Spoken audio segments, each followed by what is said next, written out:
they were living out of a motel. His dad had been homeless. And so they're living out of a motel waiting for like state-sponsored housing. And he comes to school and we're obviously seeing huge behaviors.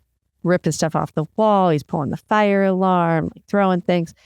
And the first time I met him, he's running through the hallway and the assistant superintendent's following behind him. And I just followed behind both of them. And she was just keeping him safe and in school. But like, if he's ripping stuff off the walls right now, fine. We're just going to keep him safe and in school. And he found himself into a little corner. In fact, we learned he always finds a little corner, like a little nook. And so he found a little corner and he kind of pushed himself into that corner as much as he could. And he's on high alert. He's like scanning the environment. And I just sat down on against the wall and I dropped my body down. I put my shoulders back. And this is a kid who's like, he's given teachers concussions. There's been a lot of like big physical behaviors. But I was like, I just want my nervous system to communicate with his, right? That's what I have most powerfully right now.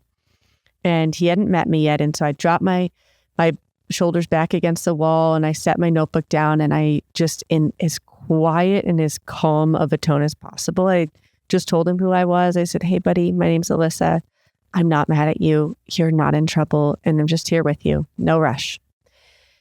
And just like slowly over the course of about 5 minutes, his nervous system started to shift. I would do these little check-ins with him and just say the same thing. And then I told him, you know what I noticed about you, bud? I noticed that you're so good at keeping yourself safe. That when your body didn't feel safe in your classroom, you found a place that felt safe. You're so good at that. And he just like softened.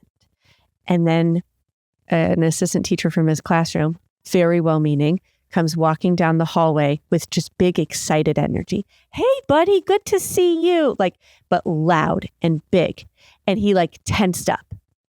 And I was like, oh, and I just put my hand up and I was like, you know what? I'm going to bring him back to the classroom in a little bit. Can we just have some space? And she was like, yeah, sure. And I was like, oh, okay. Noted for later when I touch base with these teachers, like your energy matters so much, even if it's excited, even if it's big, being able to tune into what does this kid need right now? And that low and slow is so powerful. And then when your kid is excited about something and they come home and they're like, oh my God, I made the soccer team or I got into drama or whatever, being able to get up there with them too, right? And that like allowing that to be contagious is just as important. So they don't receive a like, oh wow, good job, bud. But they're like, wait, why is your body language saying something entirely different than your words?